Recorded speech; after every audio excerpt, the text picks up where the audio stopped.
aquilo ali é o êxtase, é o gozo maior de você, em busca daquela esfera, poder transformar isso numa grande vitória, numa grande alegria. Foi o fim, cara. A gente queria a morte. O Leão faz um aceno pro Paulinho, que tá lá na ponta, para que ele chegue na área. Zico cobra o corner. Bateu o Zico pelo alto, a bola vem caindo, o Mano do Mundo subiu, o Rondinelli cabeceou.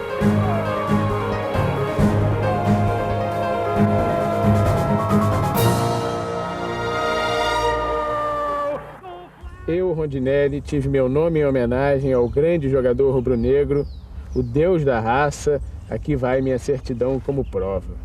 Esse aqui nasceu em 16 de janeiro de 80, quer dizer, o pai ainda estava rouco do gol de 78. Então é um negócio que marca, né? E aí está o Flamengo entrando em campo para a decisão do segundo turno.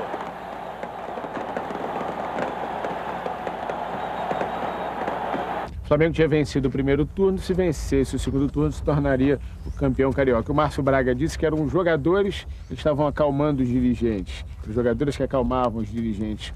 Qual era o espírito, o clima daquele 3 de dezembro de 1978? Era um clima de tensão, porque a gente sabia que o Vasco era uma grande equipe, já tinha realmente tirado do Flamengo 2 anos de campeonato e a tensão era muito grande. Em 77, começou já a surgir os meninos do Flamengo. Né? A gente sabia que aquilo era questão de tempo. Era uma equipe muito boa, tecnicamente muito boa. Em 78, manteve-se a rivalidade, né? Eu creio que em 78 ainda a nossa equipe mais forte, pelo coletivo. O Vasco tinha 10 vitórias em 10 jogos e o Flamengo tinha empatado com o Madureira. E o Vasco, se empatasse, levava o segundo turno. Era o favorito? Totalmente, porque o 0-0 pertencia ao Vasco da Gama e totalmente adverso pelos anos anteriores.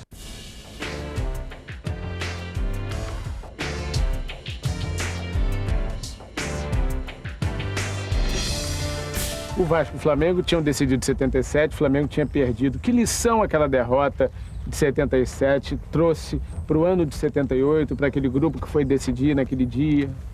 Eu acho importante essa pergunta porque em 76 a gente perdeu um campeonato por pênalti. Em 77 a mesma coisa. E nesse período fez com que cada vez mais nós nos fortalecêssemos em relação a grupo, a coletividade. E essa era uma das grandes armas que esse elenco, que esse plantel tinha. De nós nos reunirmos sempre, nós tínhamos sempre o churrasquinho da segunda-feira para a gente poder se juntar, aliar forças para que a gente pudesse, no ano subsequente, que foi 1978, a gente sair com uma grande vitória para grandes conquistas naquela década de 70.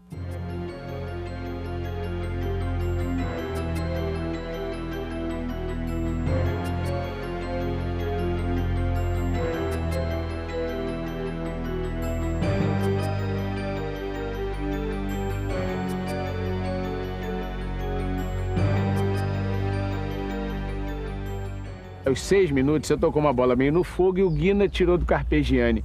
Rondinelli estava nervoso? Ah, fica. Eu acho que um jogo, a tensão dos primeiros 5, 10 minutos, isso é imprescindível. Até você se assentar em termos da emoção, da motivação, da importância de um jogo, você fica realmente meio que aturdido pela ovação, a responsabilidade de um jogo como esse. Então, até os 10 minutos você se assenta e depois você se envolve dentro do clima de tensão que era aquele jogo e passa a administrar o jogo da melhor maneira possível. Você lembra de alguém ter falado alguma coisa especial no fosso, na preleção do Cláudio Coutinho? Como é que foi? A preleção do capitão era uma preleção muito mais psicológica, porque ele sabia do grupo que ele tinha na mão e da responsabilidade que ele tinha para com a equipe do Vasco da Gama. Eu fiz um prognóstico, né? Eu não sou adivinho, mas eu fiz o meu prognóstico. Então faz o prognóstico do resultado também. Meu prognóstico é o Flamengo campeão. Vai ganhar o jogo domingo. Então a motivação era de que nós éramos realmente um plantel que poderia superar a equipe do Vasco e nos valorizarmos como foi valorizado aquele elenco todo. Principalmente aquela turma que foi criada dentro da própria Gávea, que cresceu dentro da Gávea. Então aquela foi a motivação maior, que através daquele jogo, uma conquista iria valorizar todos como foram valorizados, para que a gente pudesse abrir o nosso caminho para grandes conquistas dentro do próprio clube.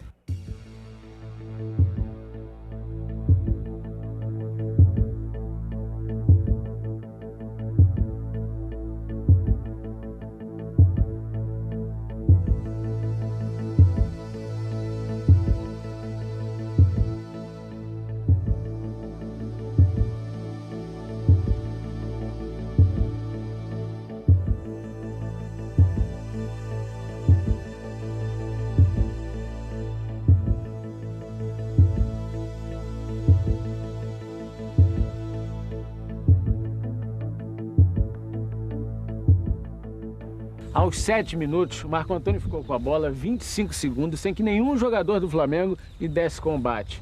Os dois times estavam se estudando ou era um Flamengo cauteloso que se apresentava? Acho que tanto respeito por parte do Vasco da Gama e pelo Flamengo existia.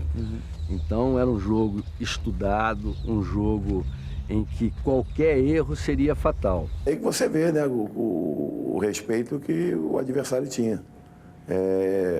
O Flamengo, pronto, a gente não tem que achar, dar demérito, né? Se foi campeão é porque mereceu, obviamente, mas eles sabiam que estavam encontrando uma equipe, enfrentando uma equipe muito forte.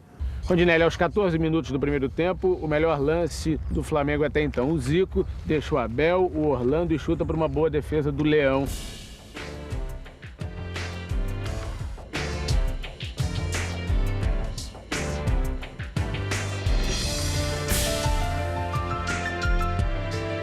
O que representava o Zico para aquele time?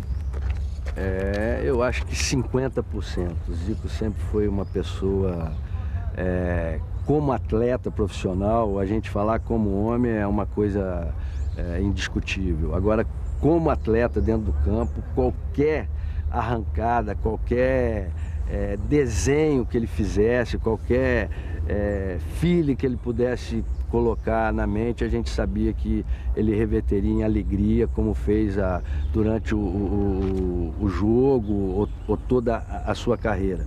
Mas naquele jogo, Flamengo e Vasco, qualquer iniciativa dele nos dava uma condição de que a gente poderia conseguir um gol e dominar o jogo para que a gente colocasse a mão no caneco.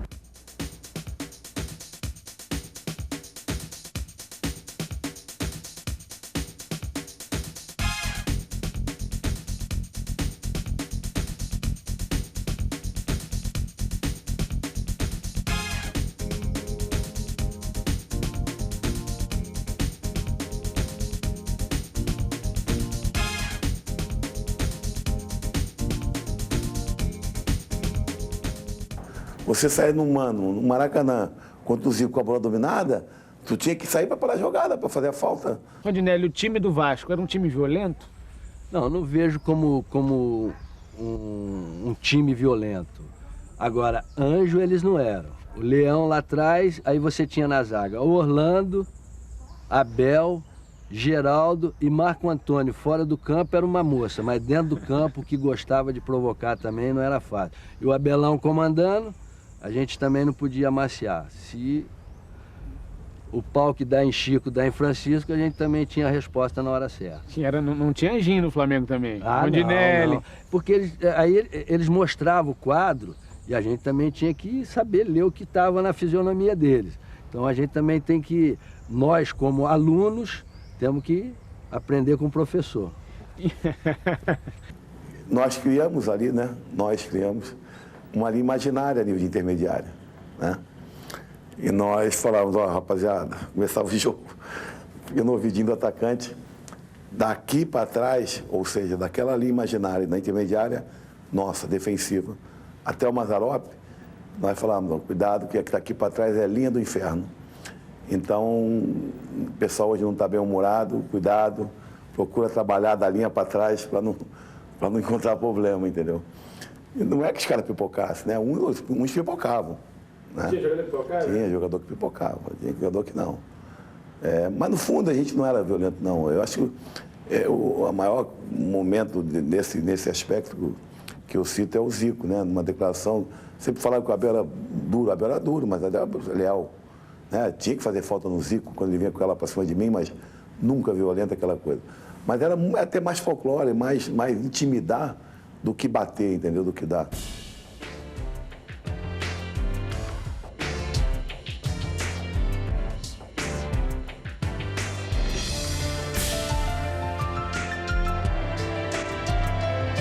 Rondinelli, aos 28, o Abel se antecipa ao Kleber e sai jogando com tranquilidade.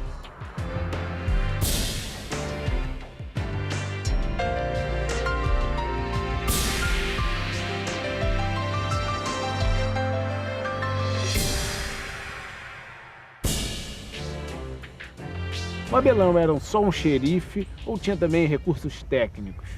Não, era um jogador imponente, um jogador de um grande porte físico e tinha as suas qualidades técnicas. Mas eles gostavam muito de ganhar no grito, mas o Flamengo não se acomodou, não. Ele partiu para dentro também, nas horas que deveria fazer, porque o jogo às vezes não é jogado só com os pés, ele é jogado com a boca. E se você deixar, eles começam a te dominar. Mas o Flamengo estava muito bem preparado para a guerrinha, para o desafio, tanto verbal como no pé.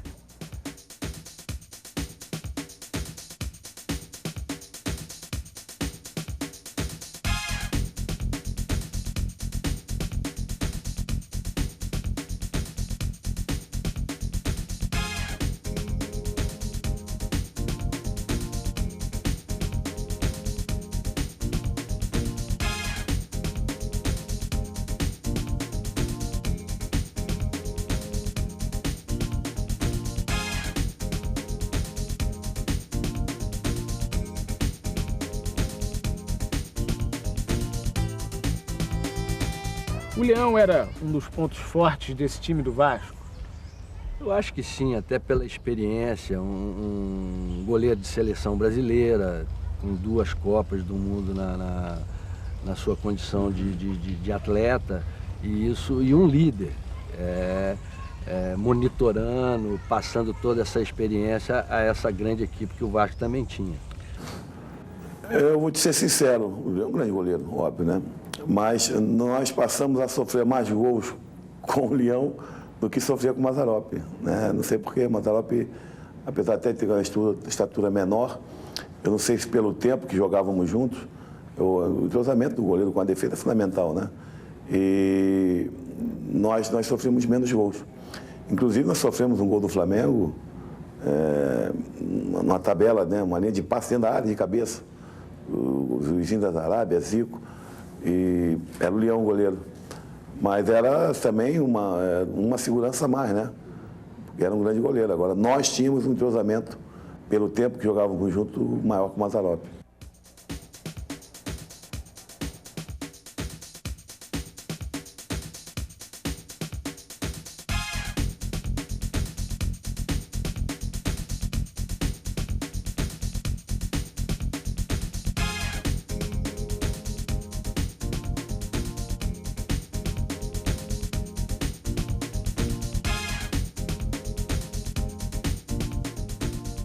Aos 35, a bola sobrou na grande área para o Marcinho e o Marco Antônio cortou quando o atacante do Flamengo ia concluir. O time estava ansioso para marcar, você sentia? Sentia que a gente tinha que fazer por onde esse placar. E a ansiedade talvez fizesse com que a gente se precipitasse um pouco.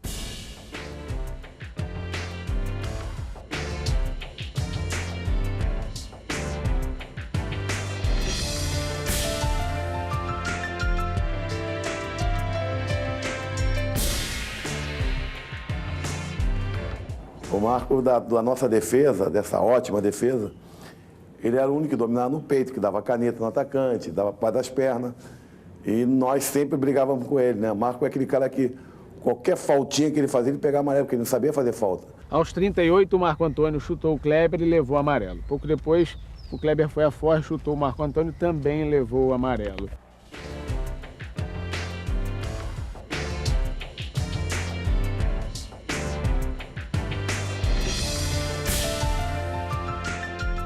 Mesmo assim, o jogo continuou calmo. Por quê? Eu acredito até pela acomodação nos minutos finais. Tanto mais pela parte do Vasco. A ansiedade tinha que ser maior por parte do Flamengo. E isso fazia com que eles levassem o jogo à sua maneira até que terminasse 0-0. Não, você vê, eles tinham um time muito mais fogoso que o nosso, né? Mais novo, mas o empate era nosso. Então, para nós, esse tipo de situação convinha.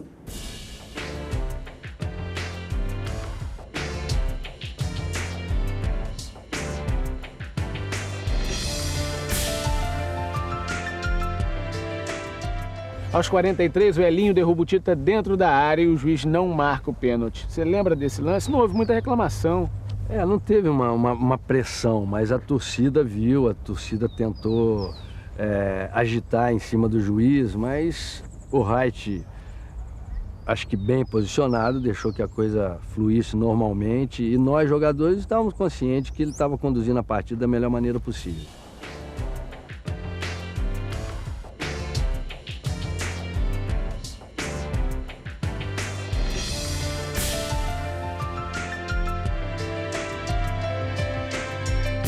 Como é que era essa disputa entre você e o Roberto? Tinha diálogo ali na zaga, ele no ataque? Como é que era? O pega era brabo. Isso era uma coisa que já existia desde a época de juvenil. A gente se desentendia mesmo, era o clima de jogo, era um pega para puxar daqui, puxa de lá.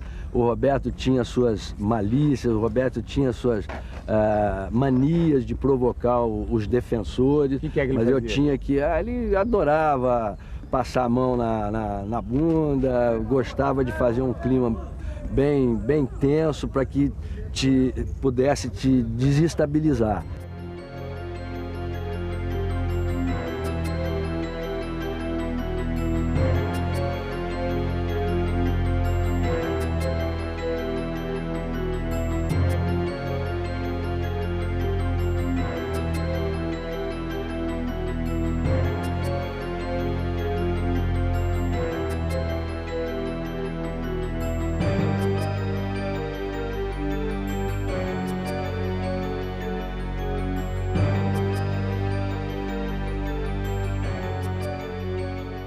Roberto jogava para o esquema do Vasco. Roberto era um atacante de muita qualidade, né? E tecnicamente muito bom, muita leitura. Você vê que esse tipo de jogada, dele puxar e o Ramon entrar e o Ursinho, depois ela continuou com o Romário. Quando o Romário surgiu no Vasco, começou a usar aquela faixa esquerda do campo e o Roberto puxando, então era um atacante privilegiado. Ele não... E nós tínhamos dois caras jogados pelo lado do campo, né? E dois laterais que subiam muito, o Orlando e o Marco Antônio. Então, o esquema acho que se encaixou, foi até muito bom, justamente por essa técnica refinada que tinha o Roberto, na remetida de bola entre os laterais e os zagueiros.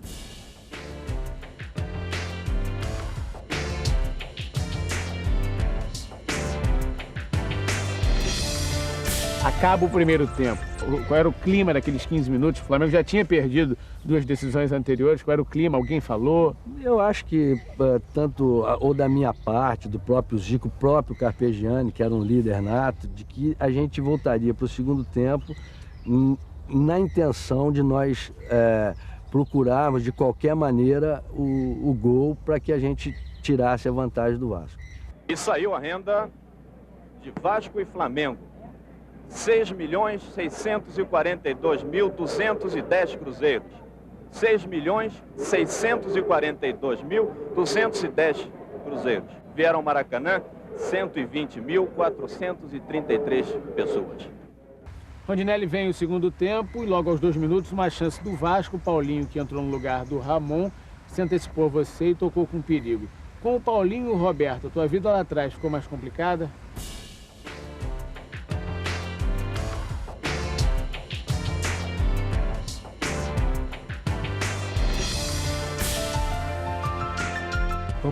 Complicou porque o Paulinho se movimentava mais, o Ramon estava mais apático durante o primeiro tempo e a troca de posições entre o próprio Paulinho e o Roberto dificultava um pouco mais a nossa defensiva.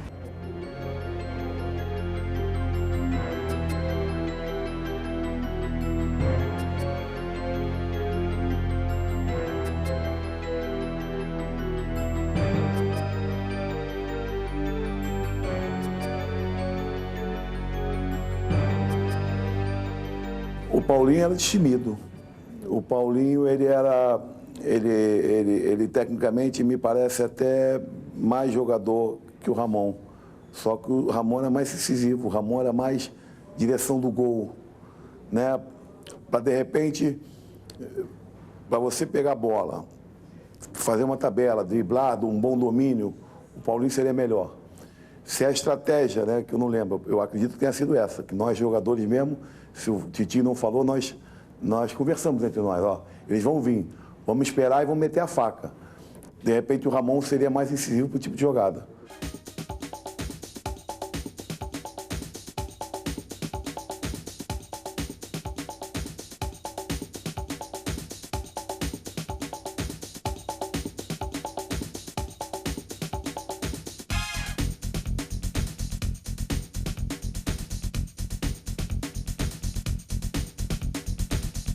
Aos 4 minutos, o Zico arrisca de fora da área. Havia uma determinação para que o time tentasse esse chute de fora da área, porque o Vasco estava bem fechado? Eu acho que qualquer tentativa em relação a você chutar pro gol, ou sendo o Zico, ou sendo o Marcinho, o próprio Eli Carlos, que também teve a sua chance de entrar na partida, a gente teria que arriscar, porque o placar só poderia nos favorecer se nós conseguíssemos o único gol.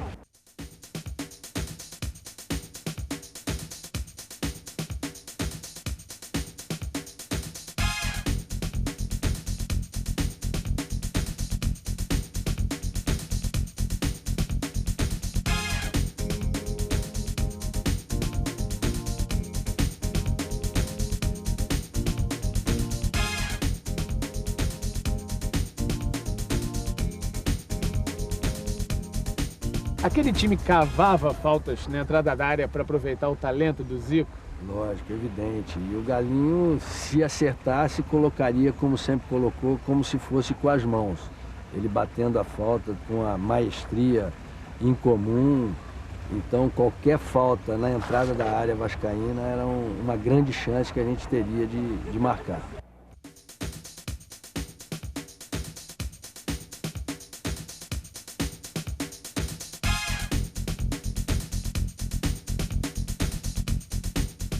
Aquilo ali é o êxtase, é o gozo maior de você, em busca daquela esfera, poder transformar isso numa grande vitória, numa grande alegria. Foi o fim.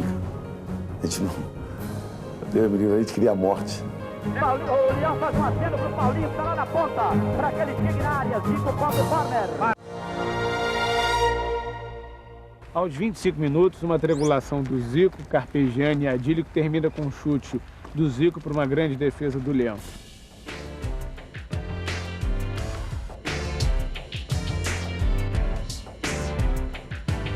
Chegou a passar pela cabeça de vocês aquela história de hoje é o dia do Leão? Um grande goleiro, mas nós tínhamos que tentar de todas as maneiras, ou triangulando, ou cavando falta na entrada da área para o Zico converter em gol. Mas nós tínhamos que tentar uma maneira de furar esse bloqueio, que era o grande goleiro Leão.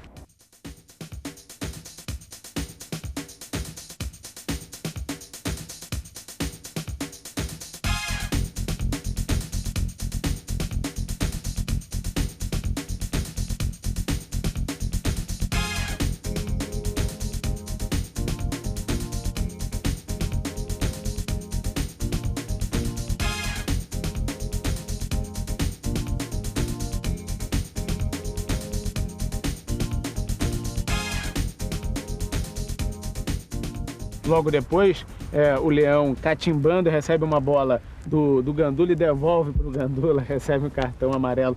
O Vasco conseguiu irritar em algum momento o time do Flamengo? Eu acho que todo momento que poderia fazer o que o Leão fez, ou o próprio Guina, esfriar o jogo, catimba, ganhar tempo, eles iriam fazer da melhor maneira possível. Mas a nossa ansiedade, a nossa vontade era de que quanto mais jogo tivesse, mais a gente teria oportunidade de fazer esse gol que era favorável a gente. O Guina estava esfriando o jogo? Eu acredito que em todos os momentos, não só ele, o próprio Orlando Lelé gostava de pegar, ganhar uns 2, 3 minutos do juiz, caía no chão, ganhava tempo, e isso daí sempre prejudicou mais o Flamengo. O Flamengo, ele tinha plena consciência de que jogar com o Vasco naquele momento, naquele ano, como tinha sido no ano anterior, era difícil. Porque uma equipe defendia muito bem e contra-atacava muito bem. E nunca abdicou de atacar, nunca, nunca. Então aquele negócio, nós precisamos da vitória, vamos se atirar? Aí tu fala assim, ó, vai, mas tu não vai muito, entendeu? Quando for um lateral segura o outro, aquela coisa, não vão os dois do meio, um vai meia boca, o outro fica plantado, porque ofensivamente a equipe era forte. Uma equipe defendia muito bem e ofensivamente era forte. Então, mais experiente, você falou que era uma equipe mais experiente. Mas claro, mais experiente. Na malandragem de irritar, tinha isso? Tinha, claro. Não adianta que não vai dar, sai, chega, cara, chega. Manguito, inclusive, que é meu amigo, Manguito, a gente procurava irritar ele, sempre que ele no escanteio a favor, que ele vinha no escanteio contra, nós tentávamos irritar, aí, negão, vai tomando a caneta, não demora muito para dar porrada no Roberto, entendeu? A gente, para aproveitar as faltas batidas pelo Roberto. Então, tinha um ou outro jogador que a gente procurava, né, tumultuar, claro.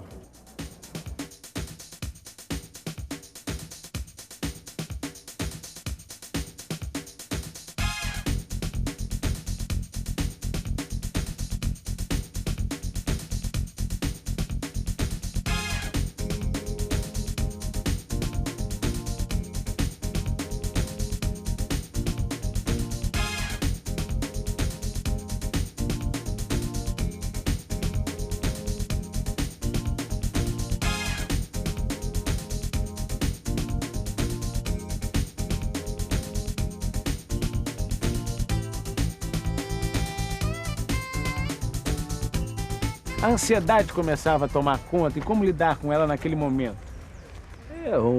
Tirar todos os proveitos em relação a qualquer tipo de jogada. Então, a um escanteio, a uma falta que pudesse ocasionar pela lateral, numa subida do zagueiro, de a gente tentar o gol por via aérea, pela cabeça.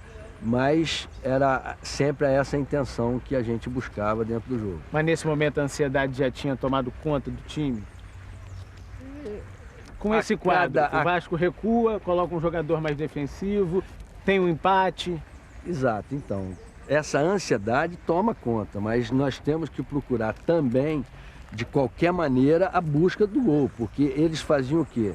Esfriar o jogo, ganhar tempo suficiente para que esse 45 minutos chegasse o mais rápido possível para que eles tivessem com resultado favorável.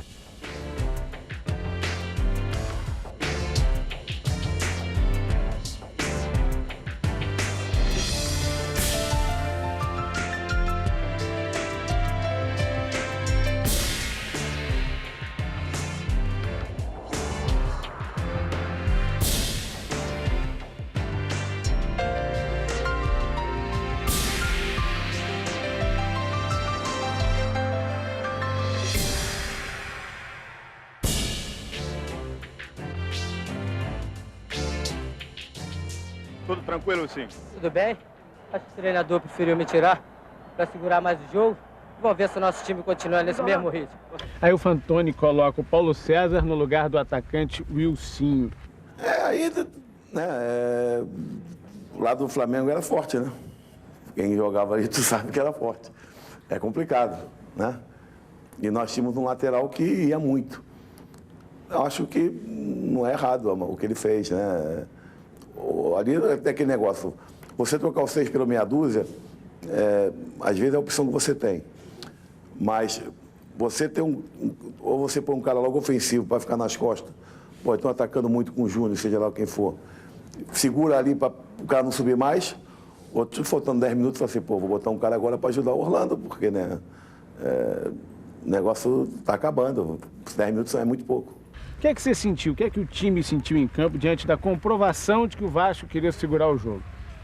Eu acho que era exatamente o que o Vasco fez no início, durante algum tempo, de que o 0 a 0 era favorável. Ele entrou com uma equipe de meio campo bem de marcação, o próprio Elinho era pegador. Então, nessa entrada do Paulo César, ele fez com que o Vasco já tivesse com a acomodação de que o 0 a 0 era um bom resultado para a equipe vascaína. O time do Flamengo soube fazer essa leitura em campo?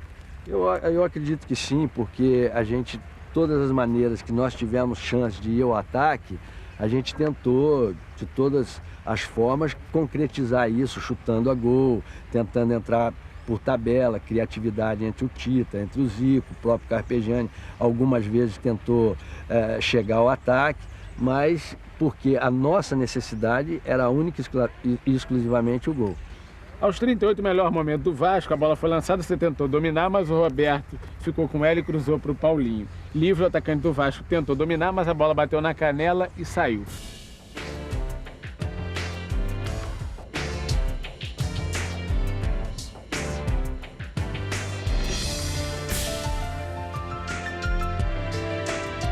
Num lance como esse, dá mais motivação ou assusta pelo perigo iminente que o adversário teve, que o Vasco teve? Foi um contra-ataque rápido, uma bola lançada para o Roberto, eu tentei interceptar e ele foi bem mais rápido que eu, cruzou essa bola e pegou o Paulinho juntamente com o Cantarelli, cara a cara, e graças a Deus ele colocou essa bola para a linha de fundo. Não apavora o adversário. A nós irrita profundamente, né? Porque toda jogada de gol mesmo, tu falou, foi do Vasco. Então você vê que o jogo estava muito bem administrado, né? Eu já estou achando que foi merecido o título.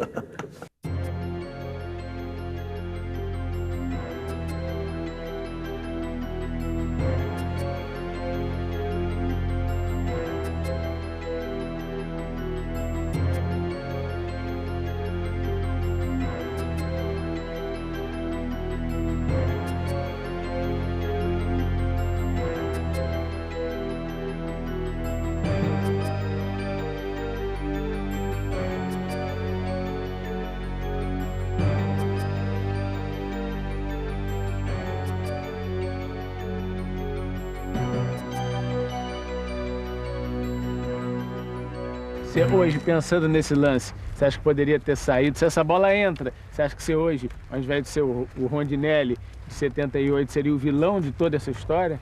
Eu acredito que toda aquela geração, porque aí nós íamos entrar em 3 anos consecutivos, perdendo exatamente mais um campeonato para o nosso maior rival, que era o Vasco da Gama, e tivemos a felicidade totalmente o contrário.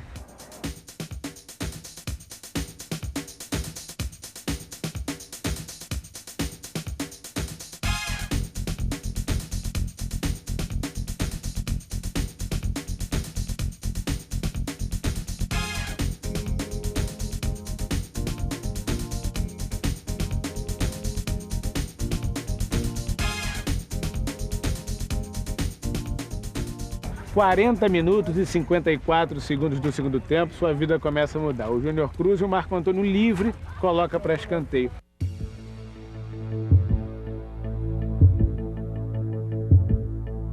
Você lembra o que você pensou nessa hora?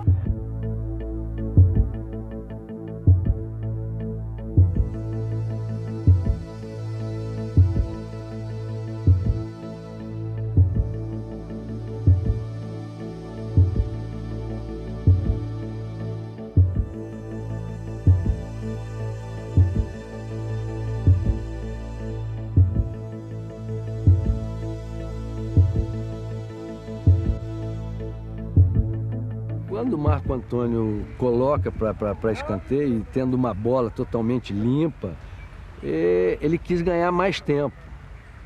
Nesse momento ele está nos dando a maior chance da nossa geração de uma grande jogada que começava a nascer através desse escanteio que ele ofereceu. A técnica dele é tão apurada, tão elevada, e com certeza poderia ter dominado, tirado a bola, dado um chutão e botou para escanteio. Então, claro que deve ter sido xingado também, né? Houve recomendação de você ir para a área, o Carpegiani falou alguma coisa, tentou te segurar, como é que foi? Tivemos um entreveiro em relação a, quase tomamos gol aqui, Rondinelli, agora tu foi Carpegiani, 0-0 é dos homens. Ou bola ou búlica, irmão, vamos pra dentro. E nessa o Roberto viu que nós estávamos discutindo, achou que eu não fosse. Ele ficou na meia boca, como se diz na gíria popular. O Roberto acompanha, vai com ele, vai e para. Acho que o Roberto até pensou também, tipo assim, não vai dar tempo para chegar na área. Entendeu? Porque a pressa do Galo foi impressionante, cara. Nisso, eu saí da marcação dele e acompanhei a jogada toda ela desenhada pelo Zico, batendo esse escanteio. Falando do escanteio do Zico, é verdade que alguém disse para ele, para não bater, ele seria mais útil dentro da área? Porque nesse jogo, vários escanteios pelo lado direito foram cobrados pelo Marcinho.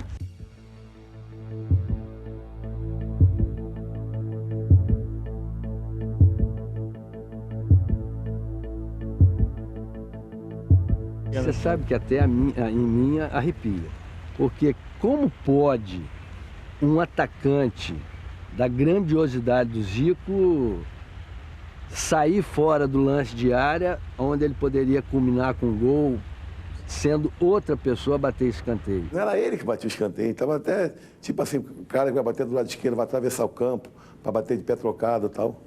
É o que nós imaginávamos ali, tanto que eu só vim ver que o Rondinelli saiu atrasado, saiu depois, nas imagens. No jogo, eu não sei nem como ele apareceu. Só viu o barulho da torcida? Porque todo escanteio, toda falta, ele estava na área. Ele, o Manguito, ele, o Moser, sempre. Como todo escanteio e falta lateral a nosso favor, estava eu na área, e o Roberto e o Geraldo, também sempre, quem batia era o Marco, ou Orlando, dependendo do lado. E também, então, tu já sabe que tu procura.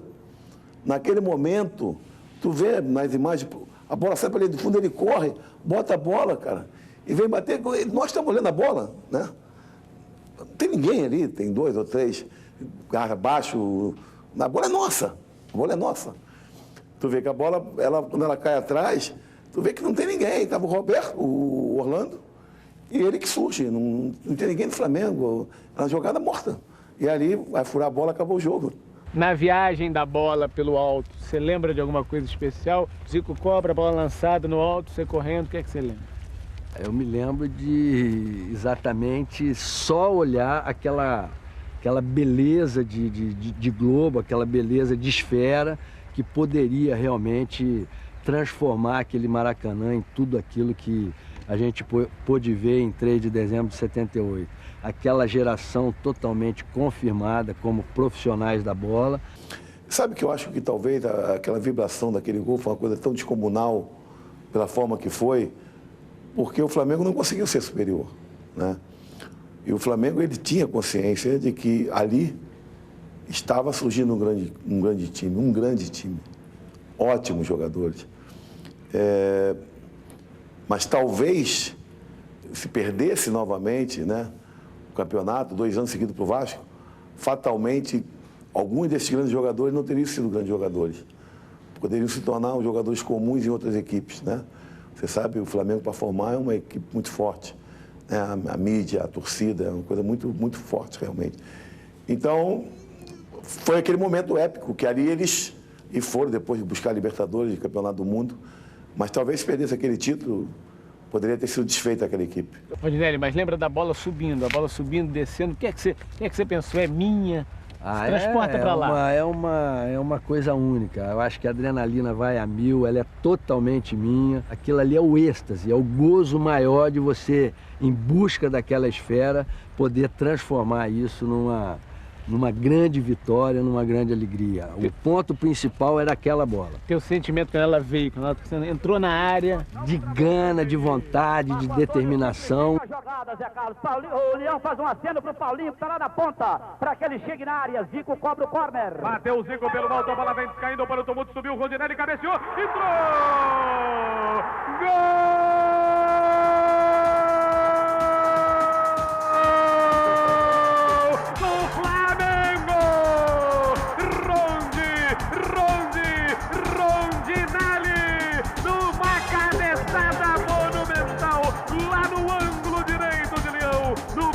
Cobrado pela direita, Rondinelli veio com tudo, com disposição, com decisão, com certeza, um gol do campeonato, o gol do povão, o gol do Mengão Travoltão, Rondinelli com a camisa 3, aos 41, todo o banco do Flamengo sai para comemorar um carnaval. Rondinelli tem o gol, uma espécie de certidão de nascimento daquela geração que a partir dali decolou. E a partir desse gol começaram a surgir em todo o Brasil vários Rondinellis. Mostra aqui, o que é isso aqui? Bom, isso é uma classe de clientes de um banco, onde o gerente, juntamente com a funcionária, com a Vânia, ela despertou a atenção dela em relação aos correntistas. Então você pode olhar que a maioria dos correntistas deste banco tem sempre o primeiro nome próprio de Rondinelli. E o seu não é primeiro nome? Não, o meu nome verdadeiro é Antônio José Rondinelli Tobias. Eu estou olhando aqui esses Rondinellis todos e tem data de nascimento aqui, já passei a vista aqui, tem data de nascimento de 2002, quer dizer, tem uma segunda geração. O pai contou ao filho quem era o Rondinelli e colocou o filho de Rondinelli Júnior. É um sobrenome que virou um nome próprio, é uma coisa gratificante. Tem aqui um anúncio de chegada, Rondinelli Fonseca da Silva, 7 de julho de 80. E quando o pai sonhava em colocar o nome de Rondinelli, vinha uma menina, tem caso desse jeito? Eu vi caso na ficha de correntistas que ele colocava o nome de Rondinélia. É uma coisa impressionante. Um pai te escrevendo: sou ardoroso torcedor do nosso querido Flamengo e gosto imensamente do futebol que você, Rondinelli, há muito tempo vem jogando, ajudando o nosso time nas grandes vitórias. Passando para cá para provar minha admiração por seu grande futebol, não hesitei um só momento em colocar o seu nome num filho meu, que hoje tem 2 anos de idade. Junto desta, segue a certidão de nascimento dele, Rondinelli Dias Filho, meu filho, que por sinal, a todo momento diz seu nome dentro da casa ou do quintal, chutando a bola e gritando gol do Rondinelli. Você tem nomes aí de Rondinellis, porque dependendo da pronúncia do narrador, é aquilo que ele capta pelo ouvido. Tem Rondinelli com L só. Com L só. Né? E tem Rondinelli com 2 L's. E tem Rondinellis, tem Rondinellio, que é a pronúncia que de repente é o narrador que faz e a pessoa capta. Por que tem tanto Rondinelli e não tem tanto Adílio? É pela raça? O que você acha que provocou isso? Eu acredito que eu representava, e tenho, você sabe, o apelido de Deus da raça. Isso foi como que se eu representasse esse torcedor dentro do campo. Eu, Rondinelli, tive meu nome em homenagem ao grande jogador rubro-negro, o Deus da raça. Aqui vai minha certidão como prova. Esse aqui nasceu em 16 de janeiro de 80, quer dizer, o pai ainda estava rouco do gol de 78. Então é um negócio que marca, né? Bateu o Zico pelo alto, a bola vem descaindo para o tumulto, subiu o Rondinelli, cabeceou, entrou! Gol!